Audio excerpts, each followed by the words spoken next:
Sino nga ba ang dapat sisihin kung bakit nawawasak ang isang relasyon? Ang taong nagkulang o ang taong hindi nakontento? Ano nga ba ang batayan para masabi mong may pagkukulang sa'yo ang taong minamahal mo? Dear Mama Mia, itago niyo na lamang ako sa pangalang Anne, 25 years old. Hindi na ako magbibigay pa ng anumang impormasyon patungkol sa sarili ko dahil natatakot ako na baka may makakilala sa akin. Wala pa kasing nakakaalam sa kalagayan ko ngayon at ayoko na mahusgahan ako kung sakali mang malaman ng iba ang sitwasyon ko ngayon, Mama Mia. Hindi po kasi nakaka-proud ang mga nagawa ko sa buhay ko. Hayaan niyo pong simulan ang aking storya sa lalaking una kong nakarelasyon na itago na lang natin sa pangalang David. Mama Mia, si David ay katulad ng ibang lalaki. Pero hindi siya katulad ng karamihan na mga playboy, Mama Mia. Palibhasa ay pinalaki siya ng kanyang mga relihiyosong mga tita. Pinalaki po siya sa pagsunod sa mga utos ng Diyos nang sa ganon ay hindi siya matulad sa kanyang ina na nagpabuntis tapos iniwan lang. Mama Mia, nung naging kami ni David ay tanggap ko ang kanyang mga prinsipyo sa buhay. Katulad na lang sa pagtanggi niya sa pagkikipagtalik. Ang sabi kasi niya, Mama Mia, ang pagtatalik ay para lamang sa mga mag-asawa. 19 years old pa lamang kami nung una kaming magkakilala. At magkapareho kami nung mga oras na yon na wala pang karanasan sa pagkikipagrelasyon. Hindi naman strikto ang mga magulang ko. Sadyang hindi ko lang talaga nais na pumasok sa relasyon habang nag-aaral pa. Last year na namin yon sa college nung maging close kami ni David sa isa't isa. Mabuti na nga lang at approved naman sa akin ang mga tita niya, Mama Mia. Tinanggap nila ako sa kanilang tahanan. At syempre, panay bilin din ang mga ito na wag raw kaming tutulad sa ibang kabataan na ginagawa ng libangan at pangregalo ang sex. Mama Mia, sinunod naman namin ang mga payo nila. Nakagraduate kami at nakahanap ng kanya-kanya naming trabaho. Nabibilang kami sa pamilyang may kaya, Mama Mia. Hindi ganun kayaman pero nakakaluwag-luwag sa buhay. At dahil dyan, lahat ng kinikita ko ay sa akin lamang. Hindi mahilig gumala at gumastos ang boyfriend kong si David, kaya talagang nakapag-ipon kaming dalawa. Nagdesisyon ako, Mama Mia, na magrenta na lang ng apartment para matuto akong maging independent. Suportado naman yon ng aking mga magulang, lalo pa at alam nila na hindi naman ako pababayaan ni David, Mama Mia. Medyo mahirap sa umpisa, pero nakayanan ko rin naman ang magsarili. Nandyan naman si David na laging nakaalalay sa akin. Mama Mia, sa totoo lang ay malaki ang bilib ko sa boyfriend ko. Kasi kahit kami lang dalawa sa apartment ay kailanman hindi niya sinubukan na makipagtalik sa akin. Oo, naghahalikan kami pero hanggang doon lang dahil agad din naman niyang tinitigil ang aming halikan. Hindi daw po kasi pwedeng magpadala kami sa aming mga nararamdaman. Pero Mama Mia, ang isang babaeng katulad ko na may mga kaibigan na nararanasan ng sex ay hindi naman maiwasan na mag-curious dito. Mama Mia, hindi ko alam kung kailan nagsimula. Pero nagkaroon ako ng urge na subukan ang bagay na yon. Nagkaroon ako ng makamundong pangangailangan. Kaya naman ilang beses kong tinangka na akitin ang boyfriend ko. Isang beses ay nagpadala ito sa kanyang nararamdaman at ang buong akala ko nga ay yun na ang oras na may mangyayari sa aming dalawa. Pero nagkamali ako, Mama Mia. Dahil hanggang hawak at pakapakapa lang ang ginawa niya sa akin. Aaminin ko sa iyo, Mama Mia, na mas lalo akong nabitin sa ginawa niya. Kapag napagkwentuhan nga naming magkakaibigan ang aming mga sex life, ay lagi nila akong pinagtatawanan. Magtatatlong taon na raw kaming dalawa ni David kaya dapat ay may nangyari na sa amin. Hindi na daw kami mga bata at kung sakali man na mabuntis niya ako, ay ayos na rin yun kasi pareho naman kami na may trabaho na. Mama Mia, naisip mo ang mga sinasabi ng kaibigan ko. Siguro nga tama sila. Kung hindi siya gagalaw, ay ako na lang ang gagawa ng paraan para matupad ang pangarap ko na may mangyari na sa amin ng boyfriend ko. Isang araw, Mama Mia, nagkayayaan kami na magpunta ng bar upang magwalwal. Alam ko na hindi papayag ang boyfriend ko kaya niyaya ko na lang din siya na sumama. Nung una nga ay hindi pa siya pumayag. Pero sinabi ko sa kanya na matagal na akong hindi nakakagala kasama ang mga kaibigan ko kaya nakonsensya siya.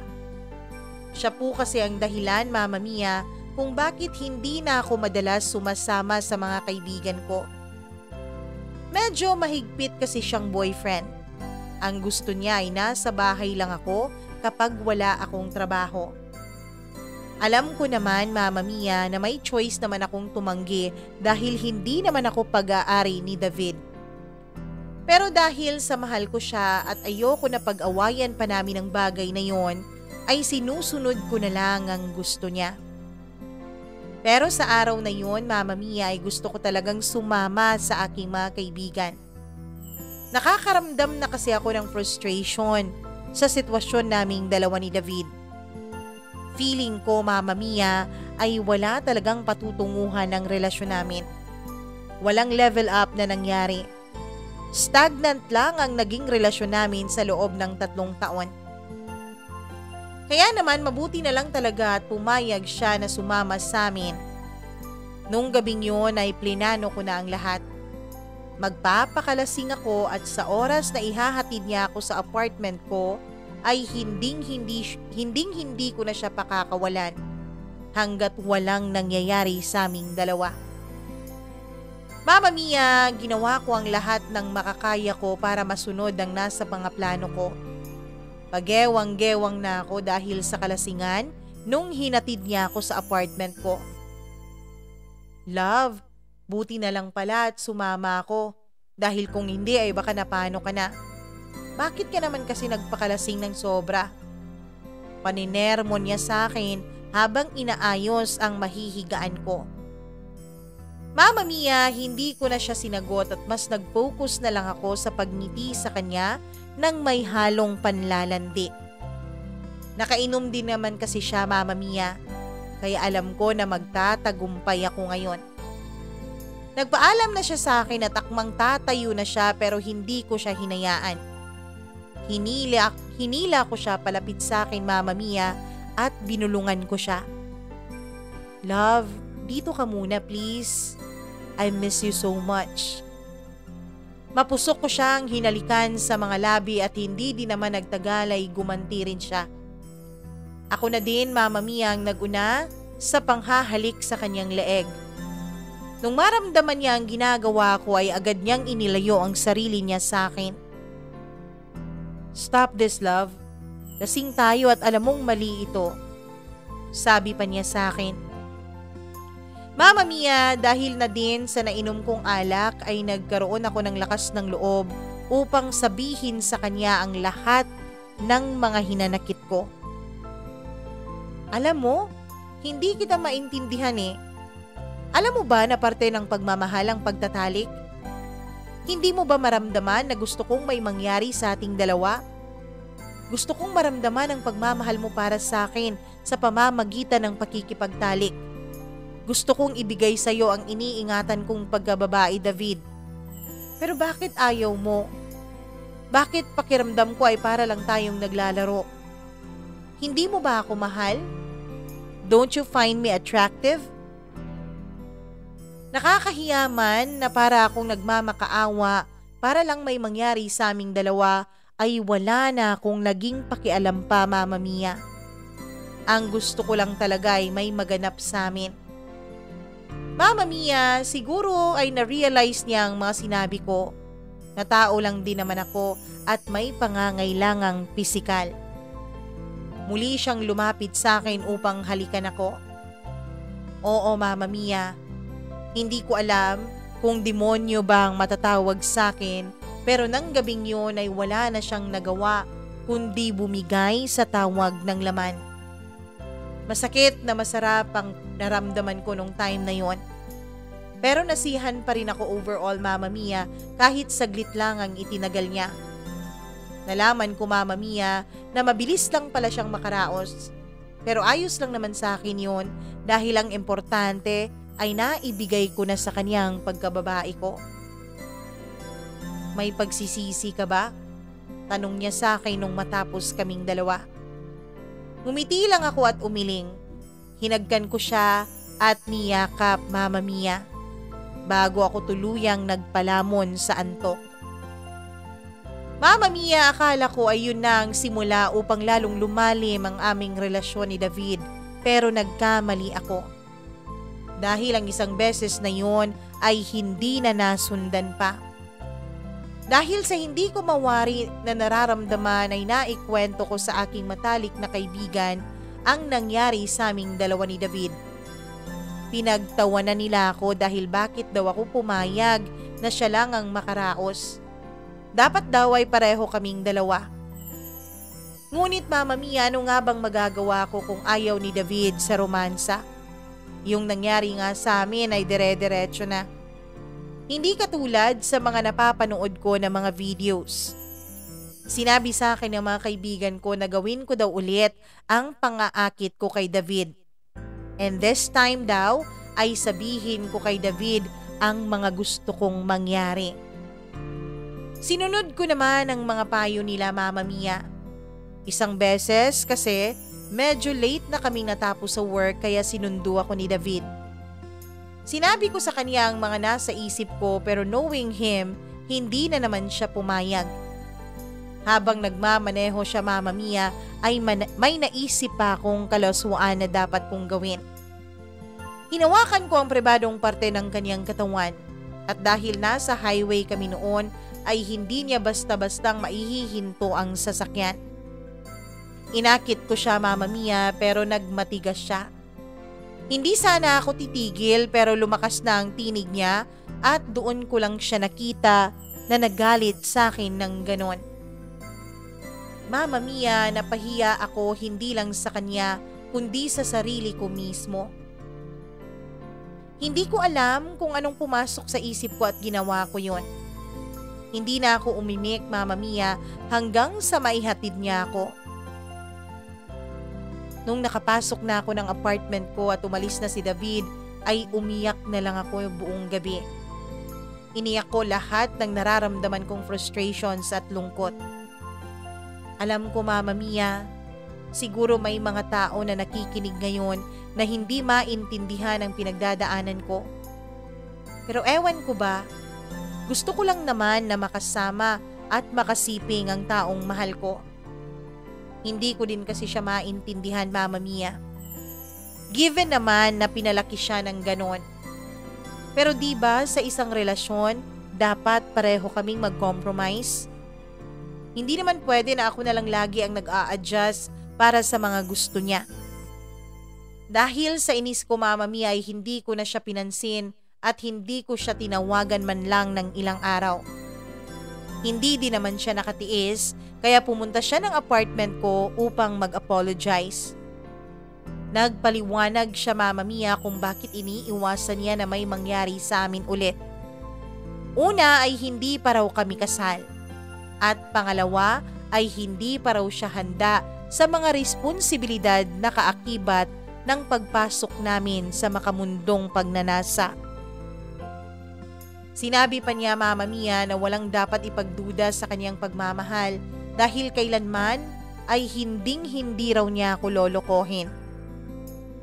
Humingi rin ako ng tawad sa kanya Mama Mia at gaya niya ay sinabi ko din kung gaano ko siya kamahal. Kaya nga nagagawa kong magpakababa para lang maramdaman ang sinasabi niyang pagmamahal. Buong akala ko Mama Mia ay nagkaintindihan na kami na magbigay sa mga gusto ng isa't isa. Pero mali na naman ako dahil naging mas busy pa siya sa trabaho. Hindi na nga kami nagkikita sa isang week Mama Mia dahil hindi nagkakatugma ang aming mga schedules. Nariyan pa yung panay pa ang out of town niya para sa mga trainings at mga conference nila sa trabaho. Mama Mia, sa mga araw na ganyan ay tanging ang mga kaibigan ko lang ang aking napagsasabihan. Malaki ang tiwala ko sa kanila kaya sila ang nakakaalam sa lahat ng mga problema ko, lalong-lalo na ang mga problema ko tungkol kay David. Mama Mia, ang aking mga kaibigan ang naging sandalan ko sa tuwing nararamdaman ko na may kulang sa relasyon namin ng boyfriend ko. Sila yung naging takbuhan at hingahan ko sa tuwing pakiramdam ko ay wala nang pakialam si David sa akin. Sila din po ang gumagawa ng paraan upang kahit papaano ay maging masaya ako. Tulad nung nagpaalam sa akin si David na 1 linggo siyang mawawala dahil may conference siya sa Davao, ay agad na gumawa ng mga gala schedules ang mga kaibigan ko. Panahon ko na daw yun upang mag-explore at mag-enjoy sa buhay nang hindi kasama ang boring kong boyfriend. Ginawa namin ang mga plano nila Mama Mia. Katulad na lang ng pagbabar, inom at sayaw ang aming ginagawa. Kung hindi naman ay nagvi-video kay kaming tatlo. Naramdaman ko ulit ang maging malaya Mama Mia. Malaya sa lahat ng bawal at sa lahat ng standards na sinet sa akin ng boyfriend kong si David. Sige pa, order pa tayo ng 1 round ng shot. Sigaw ko sa mga kaibigan ko. Nagtatawanan sila dahil alam nila na kaya ako todo uminom ngayong gabi ay dahil bukas na ang uwi ni David. Ibig sabihin, malilimitahan na naman ang pagsabay ko sa kanila sa mga ganitong galaan.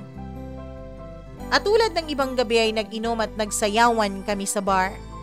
Hanggang sa may maapakan akong paa. Agad akong napahinto at napalingon nung marinig ko ang tinig ng isang lalaki. Gwapo siya Mama Mia, makisig at matangkad. Hindi naman ako nag-sorry. Pero siya ang humingi ng sorry sabay ngiti sa akin. Kaya hindi na rin ako naggalit Mama Mia. Hindi ko alam kung bakit siyang nagsusorry, gayong ako naman ang nakaapak sa paa niya.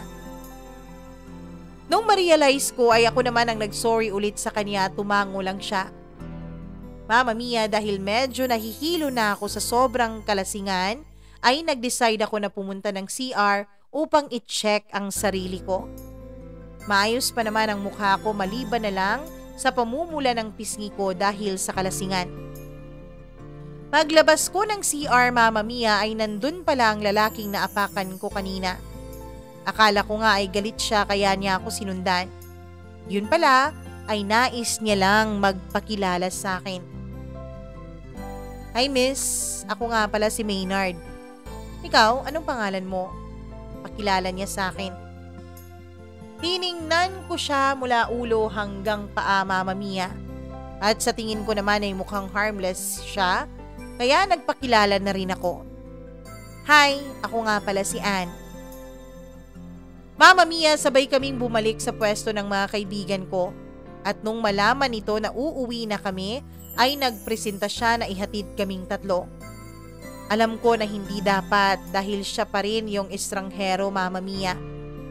Pero ayoko na rin kasi na mag-taxi kaya naman pumayag na akong magpahatid sa lalaking kakakilala ko pa lang. Isa-isa niyang hinatid ang mga kaibigan ko at dahil ako ang pinakamalayo ay ako ang last drop. Habang nasa daan kami Mama Mia ay pinilit ko ang sarili kong manatiling gising. Medyo natatakot kasi ako na baka may gawin siyang masama sa akin. Nagkwentuhan kaming dalawa, Mama Mia, sa loob ng kanyang kotse. Isa daw siyang engineer at single din.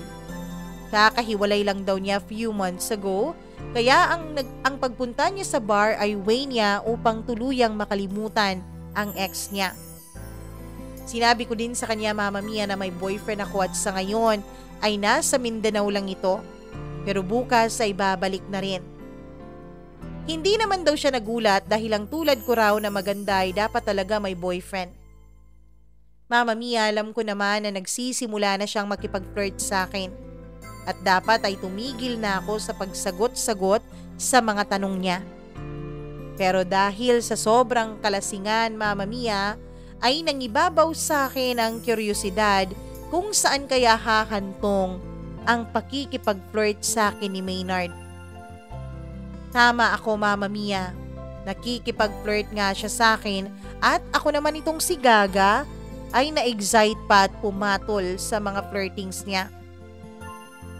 Hanggang sa dumating kami sa apartment ko. Nandito na tayo? Ang bilis naman. Medyo disappointed ko pang sabi sa kanya. Bakit? Ayaw mo pa bang umuwi? May gusto ka pa bang gawin? O may gusto ka bang gawin natin? Balik tanong niya sa akin na may diin sa salitang natin. Alam ko ang ibig niyang sabihin, Mama Mia. Kaya nung akma na akong bababa ay hinablot niya ako at hinalikan sa aking mga labi. Mapusok at mainit ang mga halik niya. At nung gumanti ako sa halik niya ay mas diniinan pa niya ang paghalik sa akin. Naging malikot na rin ang mga kamay niya sa paghaplos sa aking buong katawan na nagdudulot ng kakaibang sensasyon sa akin, Mama Mia. At nung bumaba ang mga halik niya sa leeg ko ay pinahinto ko siya. Nasa loob kasi kami ng kotse niya at natatakot ako na baka may makakita sa amin. Pero ang sabi niya, Mama Mia, ay wala raw akong dapat ikatakot dahil heavy tinted naman ang sasakyan niya. Mama Mia, dala na rin ang sobrang kalasingan ay hinayaan ko siyang paglaruan ng katawan ko. Pumasok kami sa apartment ko upang pumwesto ng maayos. Kakaibang sarap ang pinaramdam sa akin ni Maynard. Mama Mia, ilang beses din akong nakaraos sa mga ginagawa niya sa akin. Bagay na hindi naparamdam sa akin ni David nung unang beses at huling beses na may nangyari sa amin. Kinabukasan, Mama Mia, ay nagising ako dahil sa ingay na nagmumula sa kusina. Ayoko pa sanang bumangon pero naiirita na ako sa ingay kaya pinili kong puntahan ang pinagmumula nito.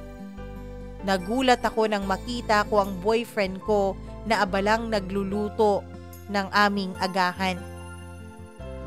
Good morning, mahal. Gutom ka na ba? Saglit lang at tatapusin ko lang to. Malambing na sabi niya sa akin.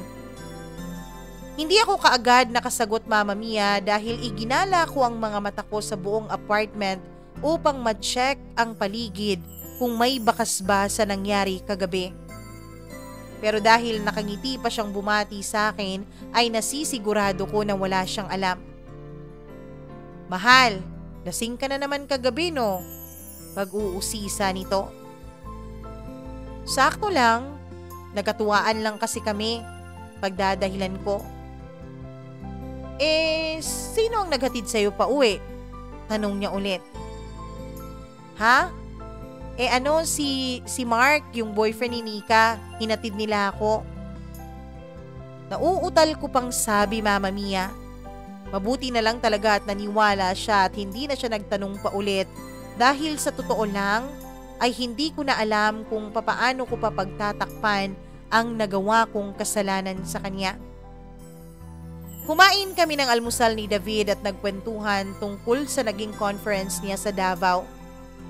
Pero ang totoo, Mama Mia, ay wala doon ang atensyon ko dahil busy ang utak ko sa pag-alala sa mga nangyari kagabi. Hindi ko pinahalata ang kasiyahan na naramdaman ko nung maalala ko na ang lahat ng nangyari. Kakaibang karanasan yon para sa akin, Mama Mia. Ang mga hindi magawa sa akin ni David ay ginawa ni Maynard ng isang estranghero ng walang pag-aalinlangan. Mama Mia, pumasok ako nung araw na yon sa trabaho na may saya at guilt na nararamdaman. Agad din naman akong kinausap ng aking mga kaibigan tungkol kay Maynard. At ang una nilang tinanong sa akin ay kung may nangyari ba raw sa amin ni Maynard nung gabing yon.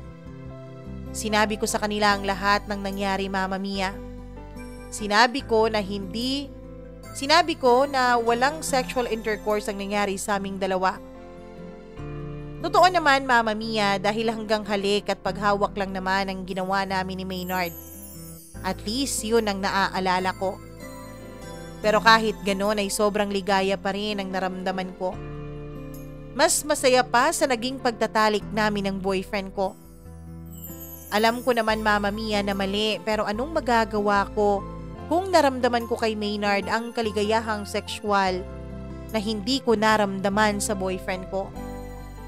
Anong magagawa ko kung si Maynard ay handang gawin ang mga bagay na alam niyang ikakasaya ko na hindi na nagpapasabi?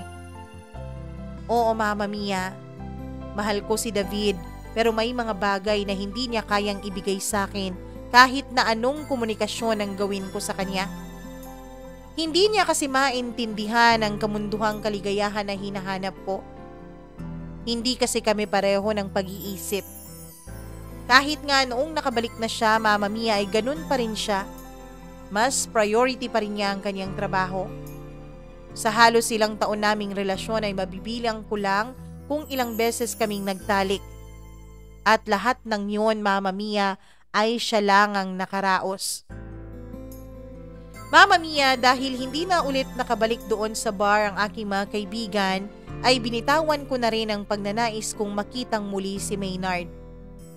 Sapat na din naman sa akin na kahit sa sandaling oras na yon ay naramdaman ko ang mga bagay na hinahanap ko sa relasyon naming dalawa ni David. Ang pangit lang talaga, Mama Mia, na sa iba ko pa yun nahanap at hindi sa taong mismong mahal ko. Mama Mia, nagpatuloy ako sa pakikipagrelasyon kay David habang unti-unti kong binabaon sa limot ang isang gabing pagkakasala ko kasama ang estrangherong si Maynard. Pero sadya talagang mapanukso ang mundo, Mama Mia.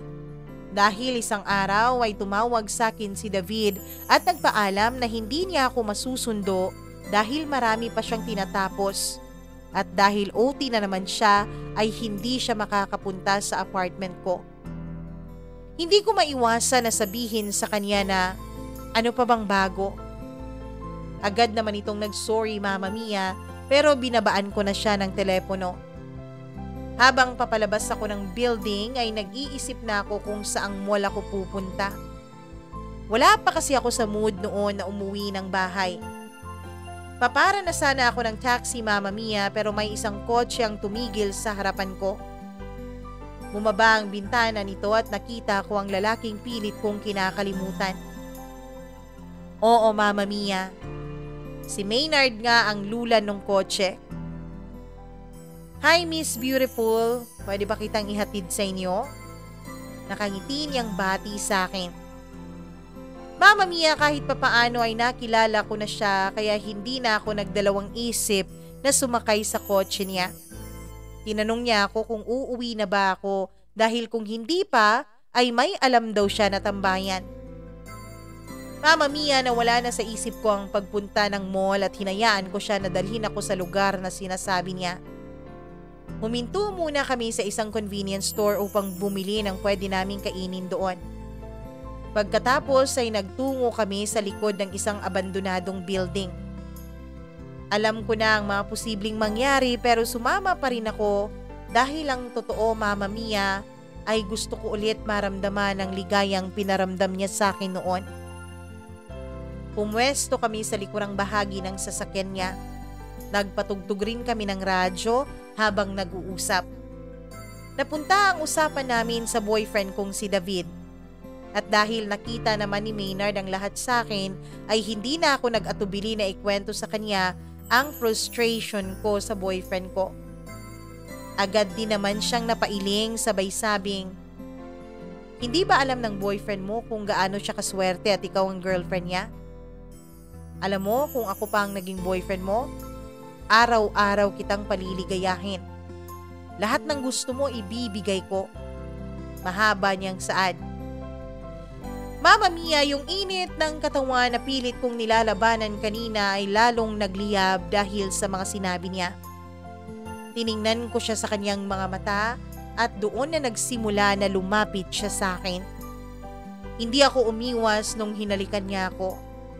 At muli na naman niyang ginawa yung mga bagay na ginawa niya sa akin dati.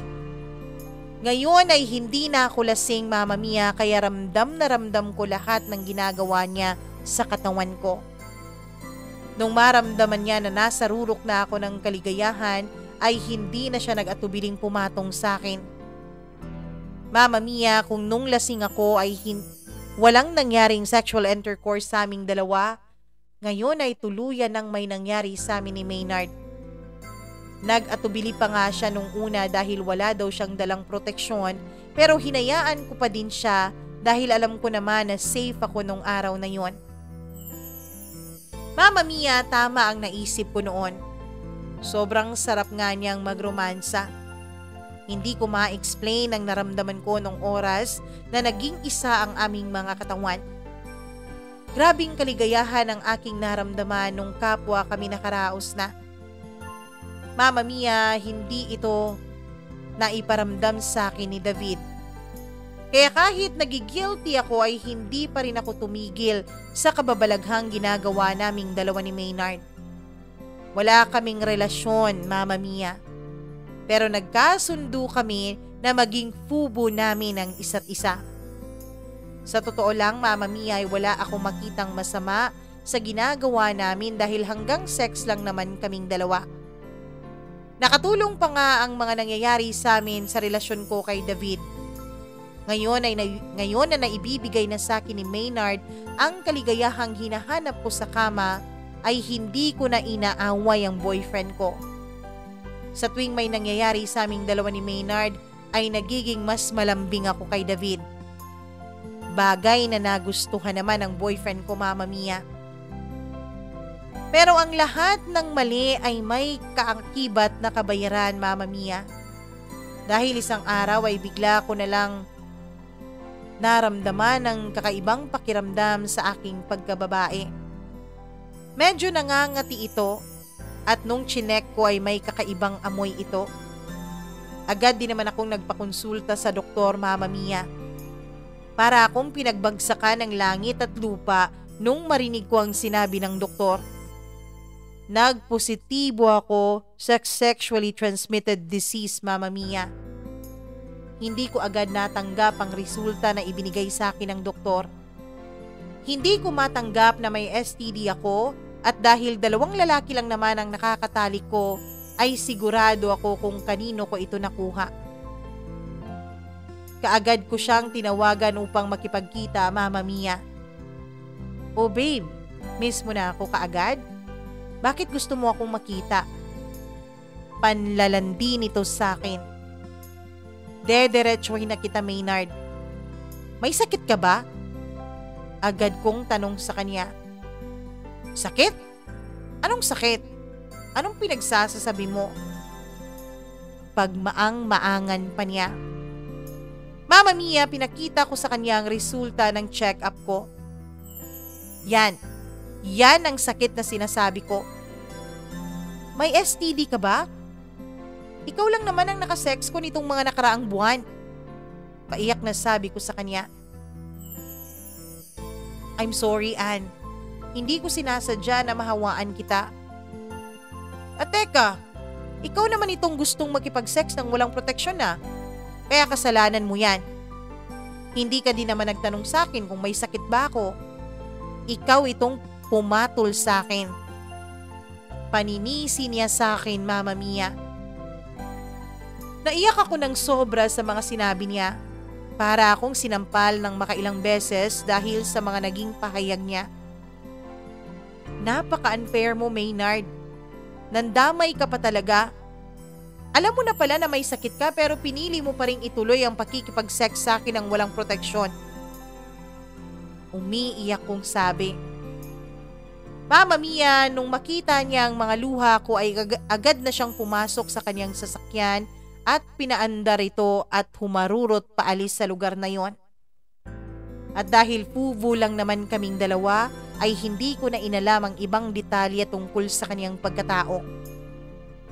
Napakatanga ko, Mama Mia. Ano pa nga ba ang ini-expect ko sa mga lalaking katulad niya na mahilig makipag-sex sa mga taong kakakilala pa lamang? Pinasan ko ang sakit ko ng mag-isa, Mama Mia. Hindi ko din alam kung papaano ko sasabihin kay David. Lalo pat nitong mga nakaraang araw ay nagpapahayag na ito ng kagustuhang makipagtalik sa akin. Mahal ko ang boyfriend ko, Mama Mia, at hindi ko kayang ipasa sa kanya ang sakit ko. Kaya naman kung ano-ano na lang ang dinahilan ko upang hindi matuloy ang pagtatalik namin. Dahil na din sa madalas kong pagtanggi ay nagtataka na siya. May problema ba tayong dalawa, mahal? Bakit parang umaayaw ka na sa akin? Tanong niya. Wala, mahal. Sadyang wala lang talaga ako sa mood. Pagsisinungaling ko, Mama Mia. Siyempre hindi siya naniwala kaya nagpatuloy siya sa kanyang pangungulit. Hanggang sa hindi ko na nakayanan pa na magsinungaling sa kanya. Sinabi ko na sa kanya ang buong katotohanan, Mama Mia. Kasi mahal, hindi tayo pwedeng mag-sex dahil may sakit ako. Paumpisa kong sabi. Anong sakit? Agad niyang tanong. Lumuluha na ako, Mama Mia, at sinabi ko sa kanya na may STD ako. Nagulat pa siya, Mama Mia, at tinanong pa niya kung paano ko yun nakuha. Kaya naman inamin ko sa kanya, Mama Mia. Nagsorry ako sa kanya. Paulit-ulit kong sinasabi na I'm sorry. Ibig mong sabihin? Kailan pa, Ann? Kailan ka pa nakikipag-sex sa iba at paano mo ito nagawa sa akin? Singhal niya. Wala na akong naisagot pa sa kanya kundi ang pag-iyak ko, Mama Mia. Nung hindi na ako kumibo, ay tumayo siya at umalis na sa apartment ko. At simula ng araw na yun, ay hindi na siya muli pang nagpakita sa akin. Mama Mia, labis na pagsisisi ang nararamdaman ko dahil sa nangyari sa akin. Kung hindi ko lang sana pinairal ang pagnanasa ko at hindi sana ito nangyari sa akin. Kami pa sana ni David hanggang ngayon. Pero wala na akong magagawa pa dahil nangyari na ang nangyari. Kahit mahirap ay tinanggap ko na lang ang sitwasyon ko, Mama Mia. Sa ngayon ay patuloy pa rin ako sa pagpapagamot. Malapit na akong gumaling, Mama Mia. Pero hindi ko alam kung tuluyan bang magiging maayos ang kalagayan ko. Hindi ng sakit ko dahil alam ko, Mama Mia, na magagamot pa naman ito. Ang sinasabi ko na gusto kong maayos ay ang buhay ko, Mama Mia. Hindi ko alam kung may darating pang tao na katulad ni David na mamahalin ako ng puno ng respeto. Hindi ko rin naman masisisi ang mga lalaki kung hindi naman nila ako seseryosohin. Dalangin ko na lang talaga, Mama Mia, na sana ay mapatawad ako ni David sa mga nagawa ko sa kanya. At dalangin ko rin na sana ay wala ng iba pang hinawaan si Maynard. Para sa mga kabataan dyan na mahilig ng makikipagtalik sa iba't ibang tao, lalo na kapag wala itong proteksyon, sana ay tigilan nyo na ito. Hindi madali ang magkasakit. Dahil ang unang kalaban mo ay ang sarili mo at ang kahihiyang na idululot nito. Kaya habang maaga pa, iwasan yun na muna. Hanggang dito na lamang, Mama Mia, at maraming salamat sa pagbabasa mo nitong aking kwento. Naway nakapagbigay ako ng aral sa ibang taong nakikinig ng inyong programa. Maraming salamat din sa pagiging open-minded sa sitwasyon ko ngayon. Lubos na gumagalang, Ann.